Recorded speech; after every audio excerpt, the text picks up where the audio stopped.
In today's video, how to blur background of your videos using CapCut. Open CapCut application on your iPhone or Android device and create a new project. Import video you want to edit. Tap on Effects option and select Video Effects. Use search bar to find blur effect. Choose blur effect you like and then adjust intensity using sliders. Drag slider to the right for strong blur. Apply blur effect over entire video by dragging it across video timeline. Once blur effect is applied, tap the arrow at the top right corner of screen to export video to your photo gallery.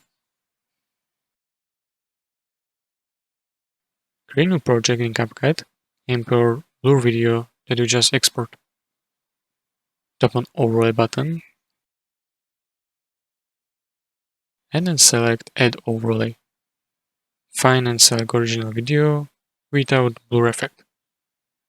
Zoom in on the overlay with slightly to ensure it covers frame perfectly. This helps separate foreground from the background. Select overlay video, scroll through tools at the bottom and find Remove Background. If you have an older version of CapCut, it might be called Cutout or similar. Click on Auto Removal tool and wait a few seconds for CapCut to remove background from original video. After CapCut remove background, you will have blur background with clear background. Review video and ensure everything looks as desired. Then export video when you are satisfied.